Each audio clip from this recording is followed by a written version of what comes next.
처음에 그 공부했던 그 주어가 무엇인지를 떠올려야 돼요. 첫 번째 이 법성계의 그 주어가 되는 게 뭐라고 했죠? 법성이라고 했어요. 그리고 이 법성이라고 하는 것은 제법이 본래의 상태, 제법이 발생하기 이전에 그 본래의 상태를 법성이라고 그렇게 했고, 그 다음에 세 번째로 이 상태는 명과 상과 그 다음에 일체의 모든 생각을 떠났을 때만 증득되어진다. 자, 그러니까 우리는 논리적으로 이렇게 말할 수 있어요. 법성에서 제법으로 가는 데는 명상, 분별망상이고, 그 다음에 제법의 상태에서 본래의 상태인 법성으로 돌아가려면 명상, 분별망상을 여겨야 한다.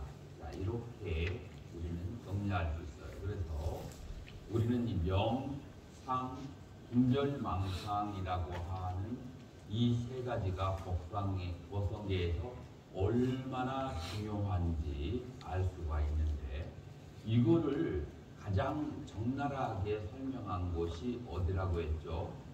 오법자성이라고 말한 능가경에서 이 법성을 아주 적나라하게 설명을 해서 그 명상 분별을 떠난 경지가 바로 따타타 진여이고, 그것을 아는 것을 삼약냐나 정지라고 했죠. 그래서 이 세계는 오법으로 이루어진다. 명상 분별이라고 하는 것은 제법의 세계이고, 진여와 그리고 정지는 그거는 법성의 상태이다 라고 우리는 능가경의 핵심과 그리고 이 화엄경 혹은 십지경의 핵심을 그런 식으로 연결시킬 수가 있어요. 자, 그러면은 이 제법으로 펼쳐진 상태를 수행자가 아는 것이 중요할까요? 중요하지 않을까요? 왜냐하면 제법은 분별망상으로 이루어진 것이기 때문에 그거를 많이 알면 알수록 뭐가 흐려져요? 법성이 흐려져요. 그래서 보통 일반적으로 초기 불교의 수행자는 제법에 대해서 아는 것이 그렇게 중요하지 않고 법성으로 돌아가는 것이 중요해요.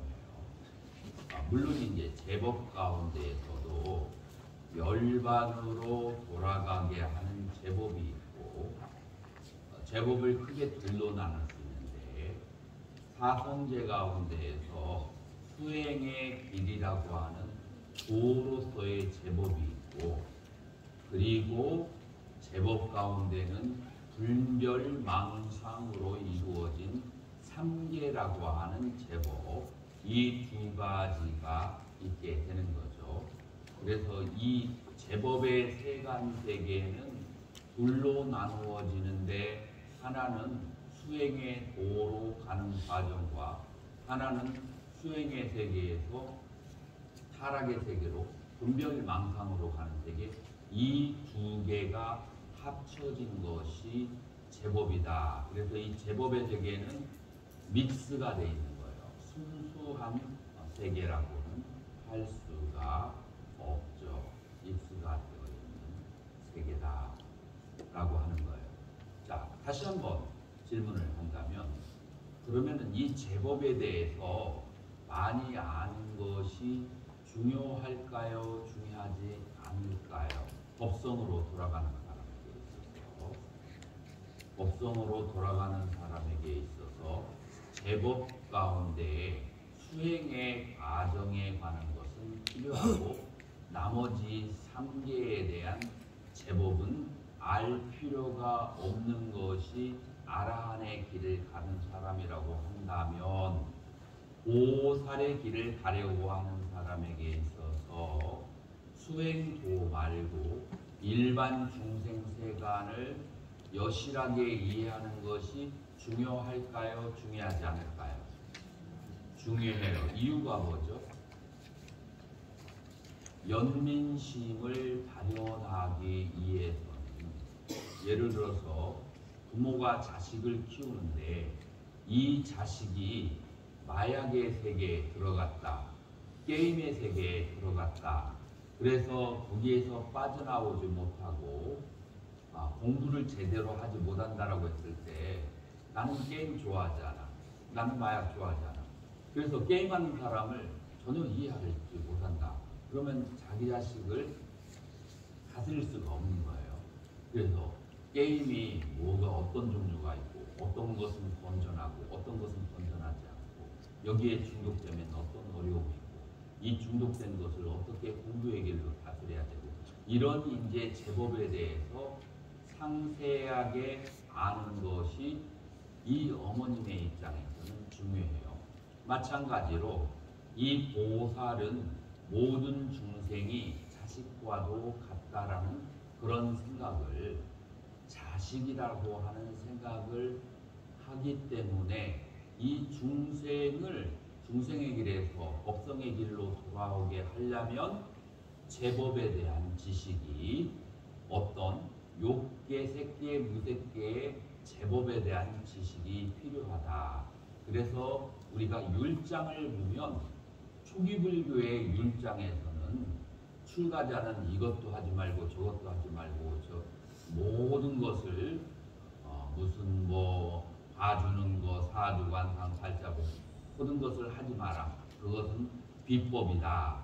라고 초기경전에서 얘기했는데 그러나 대승경전에서는 오지보살에게 대놓고 그 모든 초기경전에서 부정한 모든 일들을 다 아는 것이 중요하다라고 얘기를 한단 말이에요. 그러면 얼른 간단하게 보면은 두 개가 서로 충돌되는 것처럼 보일까요? 충돌되시고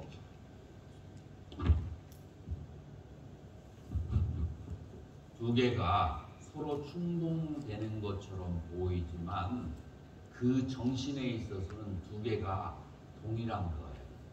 무엇이냐면은 초기 불교에서는 법성의 길로 돌아가는 데는 그런 것도 없어야 업이 가벼워져서 본래의 길로 돌아가는 것이고 보살은 단력의 조건이 있어요. 초지에서 온 개공을 깨달아야 돼요. 그래야 보살이에요. 온 개공을 깨달은 보살이 그러니까 집착을 하지 않아. 무엇 때문에 세상에 있는 모든 지혜와 그 기술을 배운다고요? 중생에 대한 연민심 때문에, 중생에 대한 자비심 때문에 중생을 더 도와주기 위해서 그런 모든 그 초기 경전에서 하지 말라고 하는 기술들을 배우는 거예요. 그렇기 때문에 정신은 똑같아요. 양쪽 다 거기에 대한 집착 때문에 하는 게 아니에요. 그곳에 대한 집착과 그것 때문에 얻으려고 하는 이익과 그런 것들로부터 벗어나는 거죠. 그런데 중생에 대한 그 도와주려고 하는 마음 때문에 이제 그와 같은 것을 하게 되는 거죠. 자, 그래서 이제 이 보살은 이제 무엇을 알아야 되냐? 법성으로 돌아가는 보살은 오직 법성만 알아서는 안 되고 이게 계속해서 소리가 나는데 이쪽 마이크 켜져 있나 보고 이것 좀 꺼주고 지금 하울링이 계속해서 일어나는데 이 원인을 좀 근원을 제거해봐요. 지금까지 그런 적이 없거든요.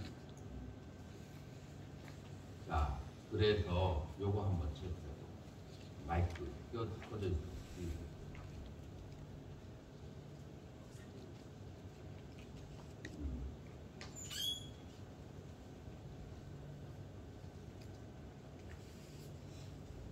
자, 그래서 이 법성계에서는 고향으로 돌아가는 길, 무명무상절일체만 말하는 것이 아니고 제법이 어떻게 시연되어져 있는가를 그거를 전부 다 얘기하는 거예요.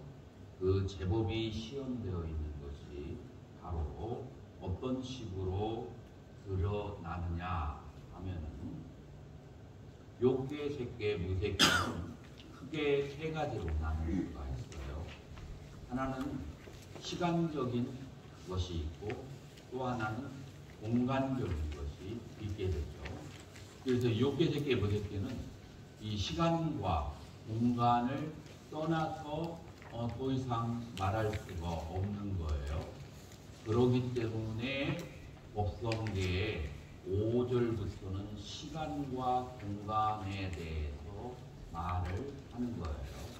자, 여기 11절에서 보면은 무량 원법이 즉 일념이다 라고 그렇게 하죠.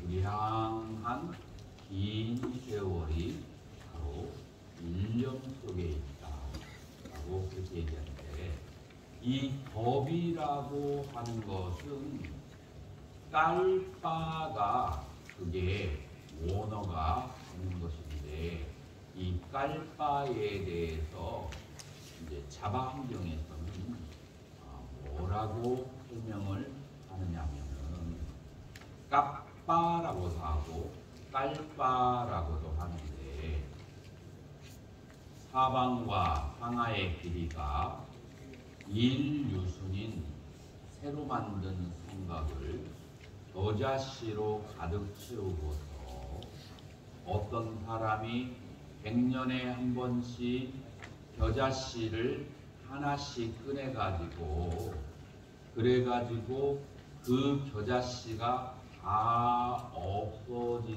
때까지 그때가 법의 세월이라고 얘기하는 거예요. 그러니까 이것을 요즘 말로 얘기를 하면은 어떻게 되냐면, 마이크 껐나요? 그래서 소리가 다른데 저 뒤에 소리가 들리나요? 잘 안 들립니다. 저 뒤에서 조정을 하고 있어요. 그래서 이거를 요즘 말로 한다고 하면은 지금 안동시에다가 안동시 전체에다가 무엇을 넣느냐면 이 콩을 갖다가 전부 다 전 세계에서 갖다가 담아놨어요. 담아놨는데 그거를 100년에 한 번씩 콩을 꺼내는데 그 콩이 다 꺼내서 사라질 때가 일법이라고 하는 세월이다 라고 그렇게 설명하는 거예요. 그래서 법이라고 하는 것은 굉장히 긴 시간이다 라고 말할 수가 있는데, 그래서 무량한 그 법이 바로 일념이다. 잘 안 들려요. 그렇게 얘기하는 거예요. 소리가 안 들린다고 얘기하네요. 자, 무량 원법이 즉 일념이다. 잠깐 저거 마이크 조정을 자, 지금은 소리가 어떤가요? 조금만 내려보세요. 조금만 내려보세요. 자, 조금만. 됐어요. 자, 지금 저 뒤쪽에 소리 들리나요? 예. 뒤쪽에 소리 들려요? 조금만 더 내려보실래요? 자, 됐어요. 자, 소리 들리나요? 네. 됐어요. 이 정도로 한번 해보죠.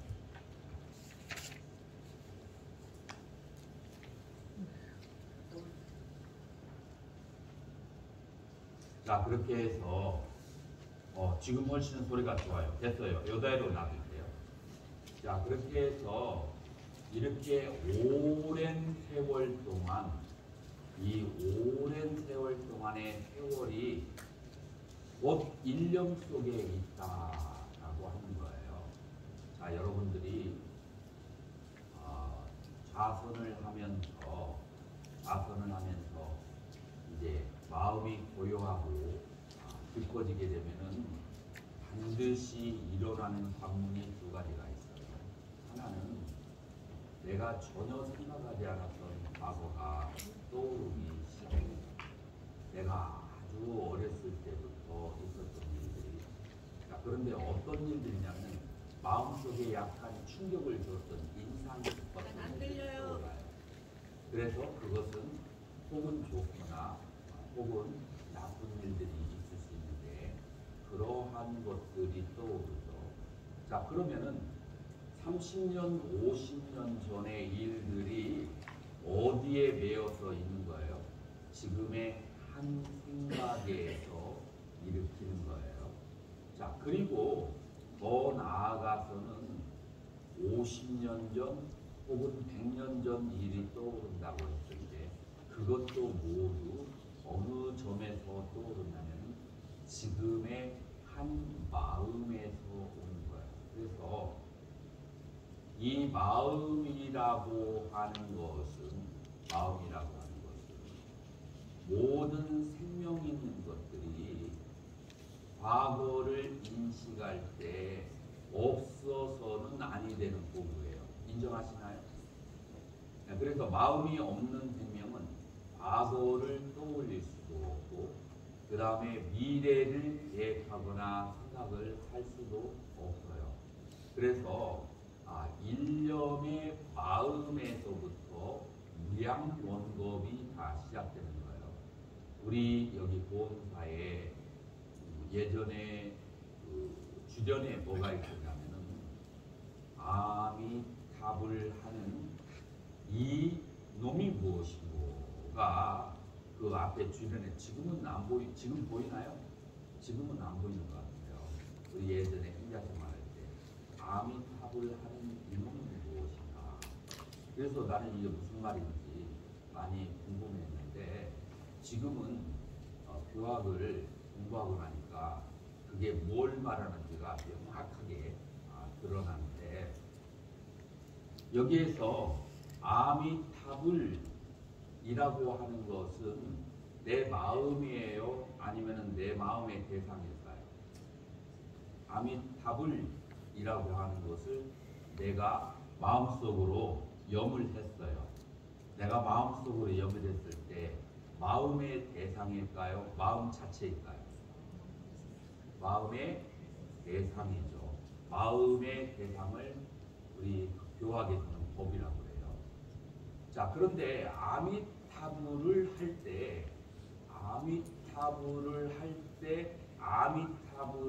하는 것을 아는 마음이 같이 따라올까요? 따라오지 않을까요?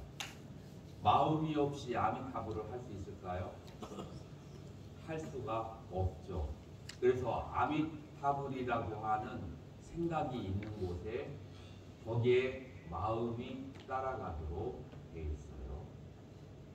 자, 그래서 어떤 생각이 있는 곳이든지 그 생각이 있는 곳에 마음이 따라간다.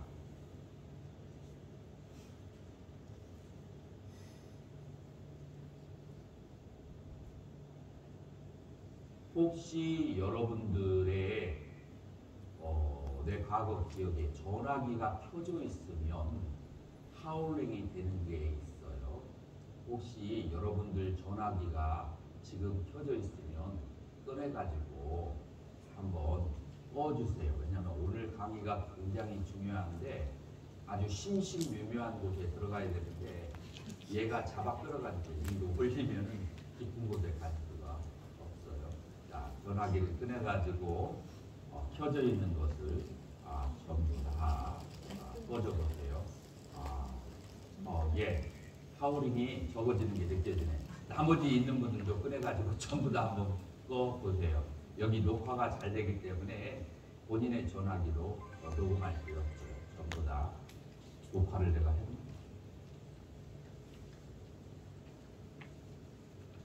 예, 하고 있어요. 자, 그러면은 주제로 다시 돌아와서 아미타불이라고 하는 것은 마음에서 일으킨 생각이고, 그러나 그 생각과 함께 내 마음이 따라가줘야 돼요. 마음은 요별작용, 아는 작용을 하는 것이 마음이고, 그 다음에 마음의 대상이 되는 것은 아미타불이 되는 거예요. 그래서 이걸 아비담마에서는 뭐라고 하냐면 심과 심소가 동시에 발생하고 동시에 통렬하리라 라고 아비담마에서는 얘기가 되어지고 있어요. 그리고 두 가지가 더 있는데, 근이 같아야 돼요. 예를 들어서 눈이 어떤 상을 본다면 그 같은 안근의 마음이 같이 따라가야 되고, 그래서 근이 심과 심소가 같아야 되고, 그 다음에 근만 같을 뿐만 아니라 대상이 보는 것이라고 한다면 거기에 마음도 같이 가야 돼요. 그래서 경도 같아야 돼요. 그래서 심과 심소는 근이 같고 경이 같고 동시생 동시별이다. 아비담마를 공부하신 분들은 이거를 들어봤을 거예요. 그래서 중요한 것은 여기에서 마음이 항상 따라가야 되는 거예요. 마음이 없다라고 하는 것은 뭐냐면은, 여러분들이 마음이 다른 경계에다가 뺏겨버리면 지금 나를 보고 있다가도 여러분 눈을 뜨고 있고 살아있으니까 내가 보여야 되거든요. 그러나 잠깐 다른 생각을 하면 내가 안 보여요. 왜냐하면 마음이 거기에 가 있기 때문에 그러는 거예요. 네, 그래서 어떤 사람이 요리하다가 앞에서 이 요리가 타고 있는데도 뭔가 근심 걱정을 하고 있으면 전혀 냄새를 맡지도 보지도 못하다가 갑자기 누가 와서 뭐 타고 있다 하면은 생각이 돌아오면, 마음이 돌아오면, 그러면은 요리가 타고 있는 것을 알아요. 그래서 마음이 있는 곳에 법이 따라가는 거예요. 그리고 여러분들의 마음은 24시간 동안 별별 장소로 다 쫓아다니는 거예요. 그래서 여러분들의 마음이 어느 장소를 가든지 그 가는 것을 알아야만을 그것을 수행이라고 해요. 선의 중심은 뭐냐면은 내 마음을 어디에 가든지 그것을 다 알아차리든지, 아니면은 내 마음을 하나의 주제에다가 묶어놓든지, 이 둘 중에 하나를 하는 것이 선의 본질이다 라고 할 수 있어요.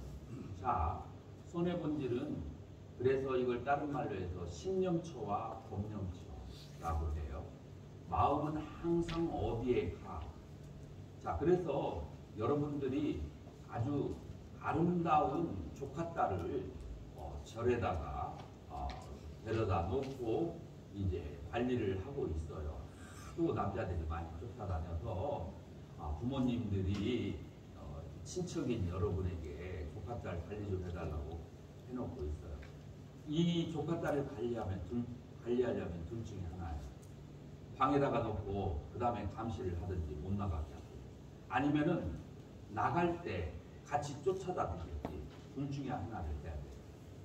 만약에 그러지 않고 마음대로 오고 가게 한다면 무슨 일이 생길지가 모르는 거예요.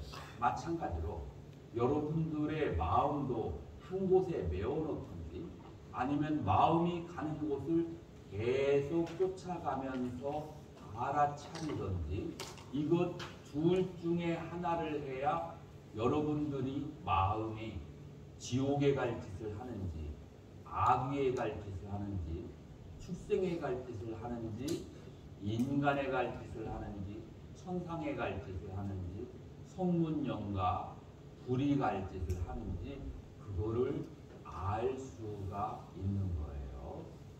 자, 그래서 마음을 한 곳에, 이거 분명히 전화기 때문에 오는 현상인데, 누가 켜져 있는 사람 한번 잘 관리해서 꺼져서 보세요. 자, 그래서 내 전화기도 켜져 있어요. 이것 때문에 그런지.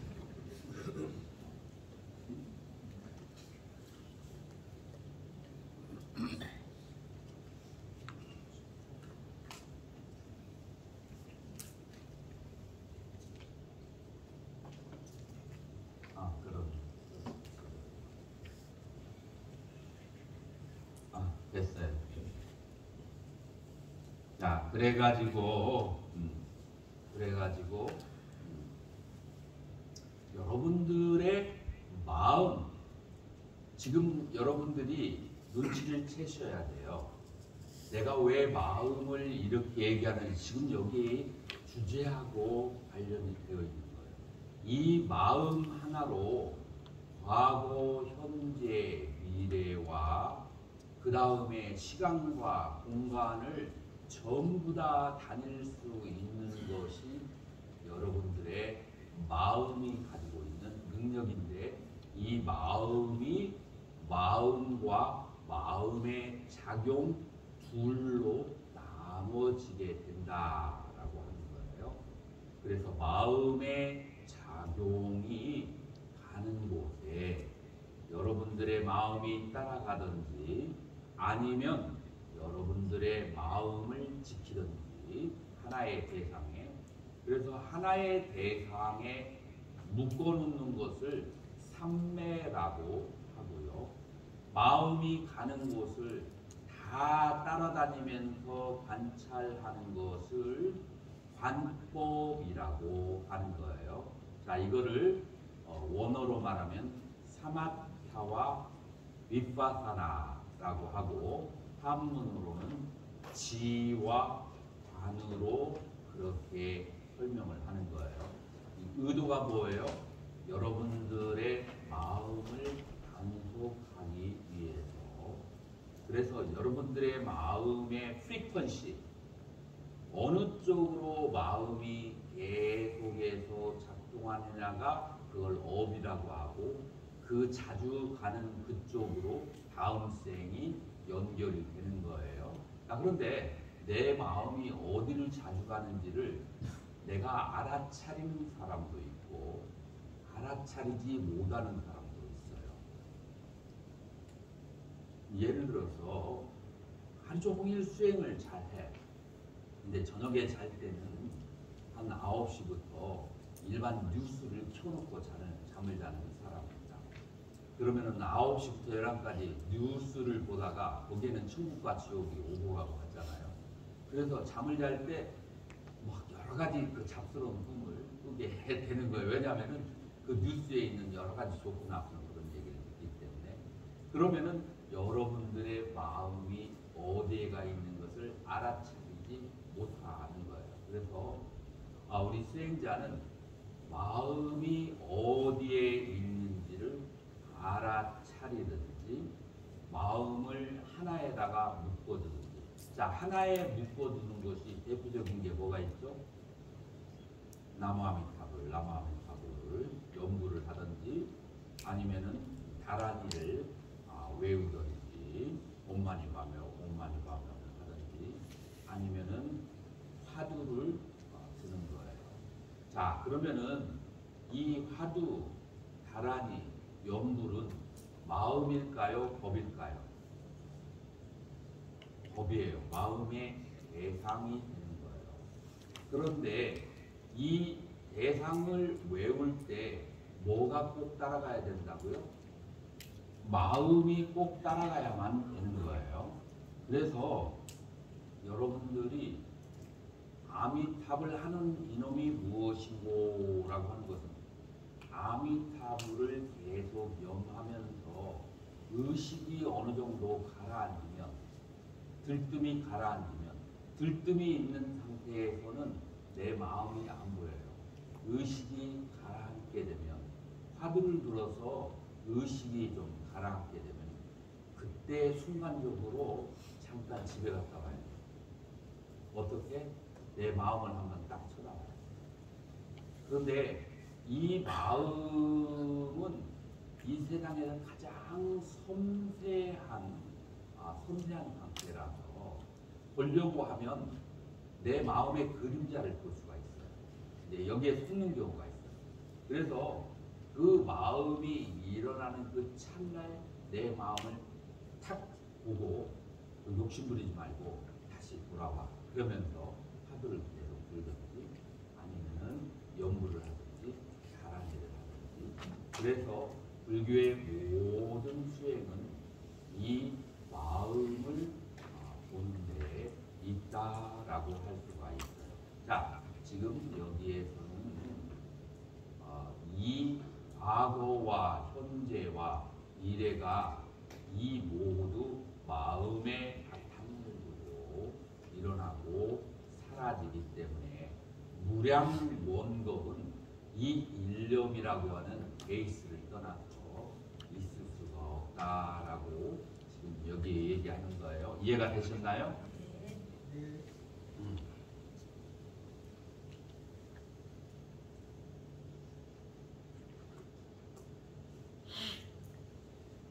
그래서 여기 보현보살행품에 이제 이렇게 설명이 나왔는데 요거는 참고로 한번 읽어보세요. 왜냐하면은 나는 또 내 나름대로의 스타일로 설명하는 게 있어서 다른 조사 스님들하고 다를 수가 있어요. 근데 요거는 이제 참고로 여러분들에게 한 거예요. 이 법계품에서 또 이제 일념에 대해서 또 설명을 하고 그 다음에 숙명품과 천안품을 통해서 이 일념으로 과거에 그 다음에 미래에 가는 것을 우리 전 시간에 설명을 해서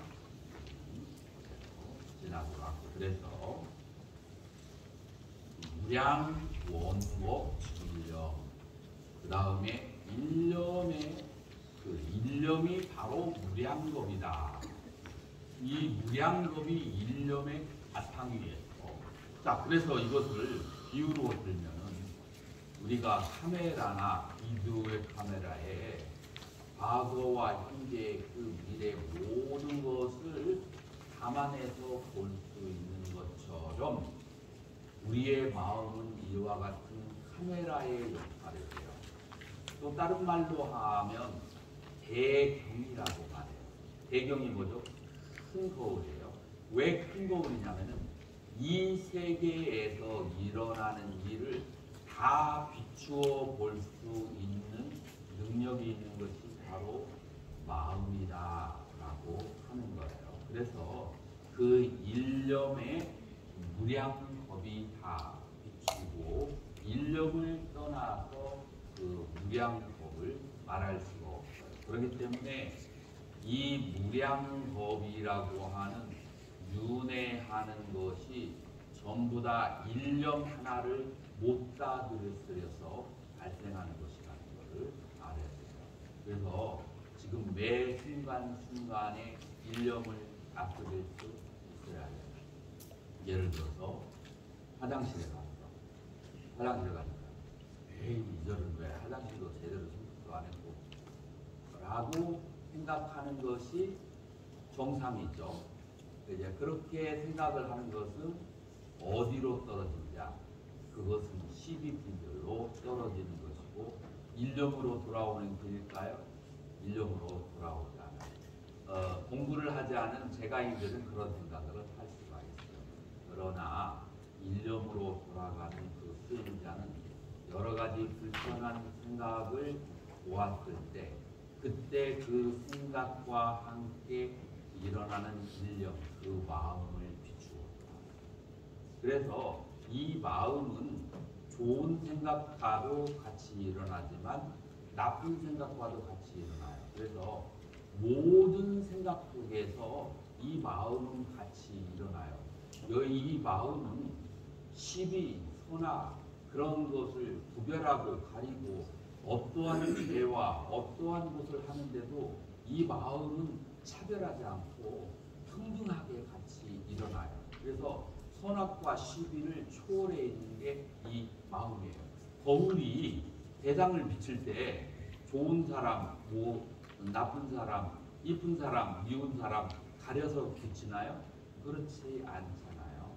이 마찬가지로 우리의 마음은 좋은 일을 하거나 나쁜 일을 하거나 그때 같이 일어나요. 그래서 역경계를 만났을 때 그 생각과 함께 일어나는 마음을 보도록 해야만 하고, 마찬가지로 좋은 경계가 일어났을 때 남에게 칭찬을 듣고 복이 많이 들어오고 선물을 많이 받고 그래가지고 입이 찢어지도록 기쁘는 상황에서도 그때 그 기쁜 데에서 멈춰버리면 다시 그 기쁜 생각이 기억이 나서 다음에 그 사람이 왔을 때 뭔가를 기대하다가 아무것도 안 가지고 와서 오늘 아무것도 안 가지고 라고 실망을 하게 되는 거예요. 그렇기 때문에 이 좋은 것을 기억하는 것도 그 순간에는 좋은 것 같지만 오히려 미래에는 안 좋은 것의 원인이 돼요. 그러니까 어디로 가야 돼요?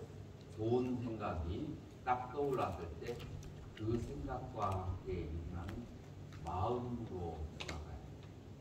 이 마음은 시비가 없고 선악이 없고 차별이 없는 평화로운 그 마음을 보도록 노력해요. 그러니까 열반이라고 하는 것이 저 멀리 내가 죽고 난 다음에 있는 게 아니라 지금 매 순간순간 작용하는 가운데서 작용하는 마음을 따라 일어나는 비춰주는 그 마음을 보는 것이 그 순간순간이 열반이다라고 할 수가 있어요.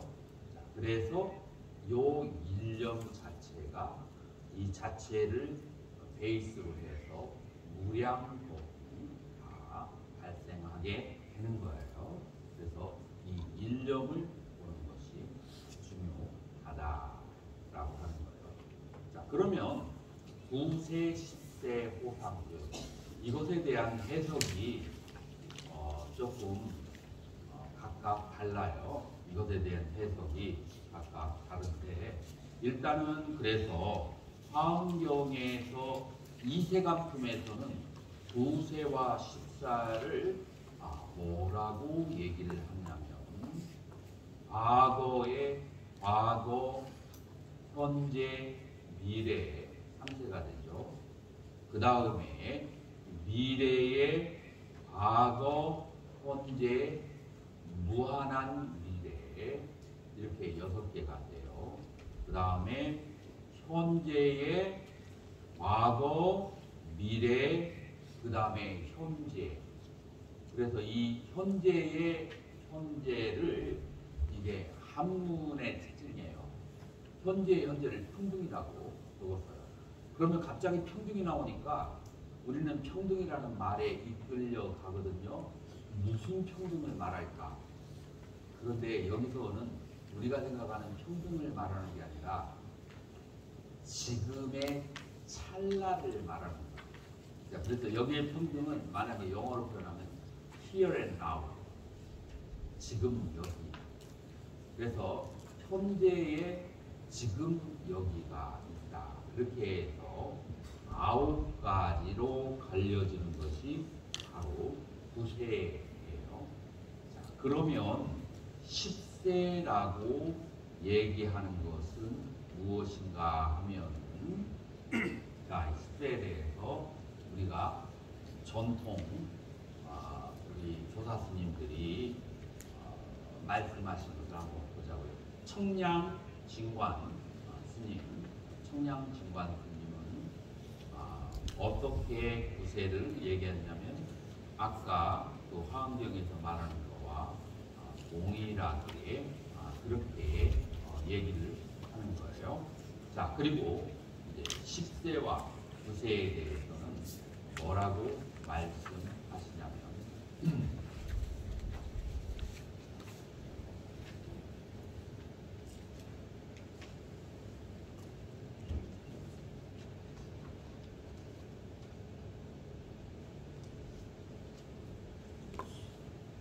시간으로 10세를 옛 조산 스님은 하는데 나는 좀 다른 해석을 가지고 있어요.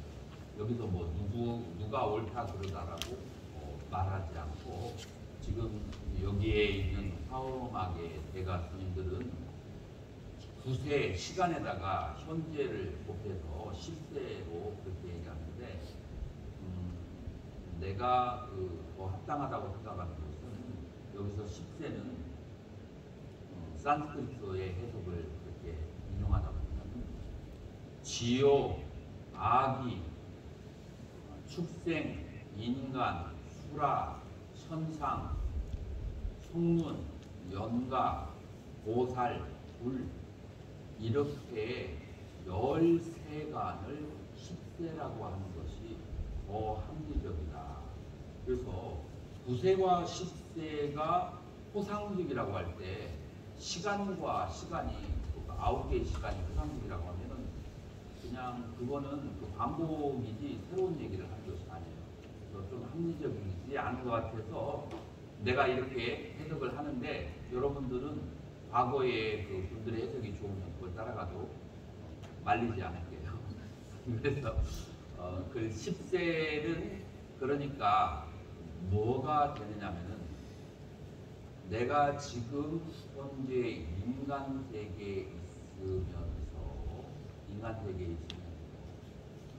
지옥에 있는 중생과 속문연과 보살 불의 세계를 내가 알 수가 있는 거예요.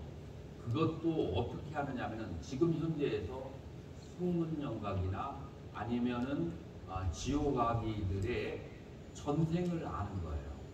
그러니까 나의 지금 현재가 과거에 따른 그 계를 아는 거죠. 그래서 시간과 공간에 걸림이 없이 모든 것을 다 아는 상태가 9세, 10세의 호상직이다 라고 그런 식으로 얘기를 해요. 그게 이제 산스크리트 십지경을 번역해 보면은 그 십지보살의 냐냐라고 하는 지혜가 시간과 공간과 십계를 초월한다라고 하는 그 내용에 의거해서 이제 저는 그렇게 해석을 하는 거예요.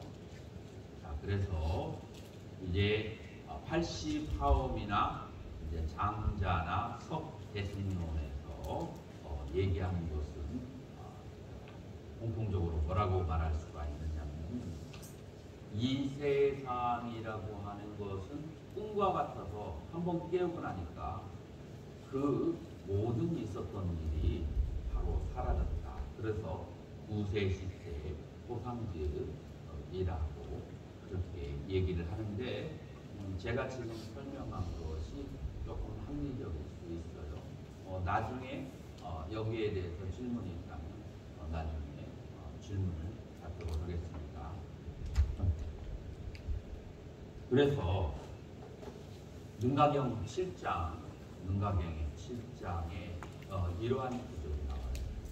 대해여 사람이 꿈에서 강을 건너기 위해서 애쓰다가 여러분들 그런 기억이 있을 거예요. 강을 건너기도 하고 기차를 타려고 막 열심히 달리기도 하고 그 외에 뭐 여러 가지 산속에서 헤매기도 하고 뭐 일생에 한 번 정도는 그런 꿈을 막 강을 건너려고 해서 거의 다 건너려고 하는데 딱 꿈에서 깼어. 그러면 나머지 못 건넌 강을 건너야 될까요? 안 건너야 될까요? 나머지 못 건넌 강을 다시 건너려고 했을 필요가 없죠. 왜냐하면 꿈에서 깨어나기 때문에. 자, 뭐 이런 거와 마찬가지로 수행자가 깨달음을 얻기를 위해서 애를 쓰다가 그러다가 그 수행자가 마음의 본성을 딱 보게 되면 그러면은 더 이상 수행을 해야 된다거나 하지 않아야 된다라고 하는 것을 말할 수가 없어요. 왜냐하면은 마음의 그 본성으로 돌아가면 이 시간과 공간이 다 무엇의 그림자라고 했죠? 생각으로 쫓아서 나온 것이기 때문에 마음의 본성에는 생각이 붙을 자리가 없죠.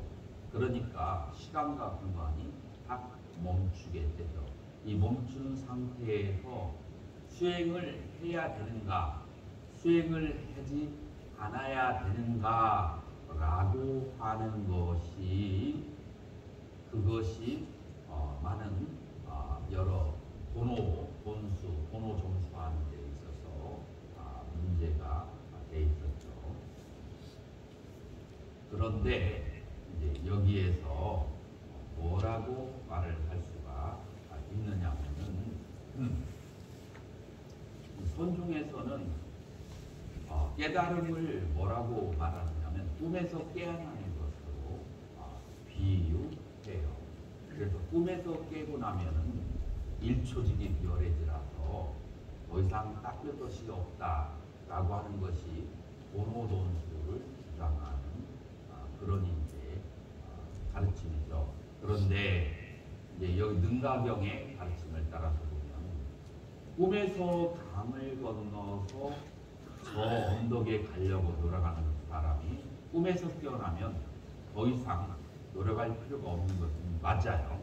이럴 측면에서 본다면 깨달음을 얻은 사람은 더 이상 수행할 것이 없어요.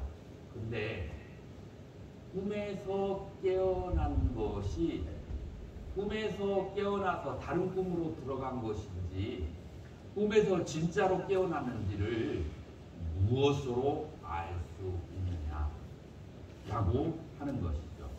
그래서 번호돈수와 번호점수가 여기에서 갈라지는데, 꿈에서 진짜로 깨어났으면 번호돈수지만 이 꿈에서 깨어나서 다른 꿈으로 들어갔으면 그건 점수가 필요하다라고 이제 능가경의 가르침을 따라서 우리는 얘기를 할 수가 있는 거죠.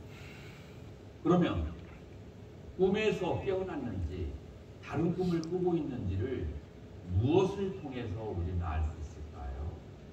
여기서 중요한 게 있어요. 인간의 마음은, 인간의 의식은 지향성을 가지고 있다.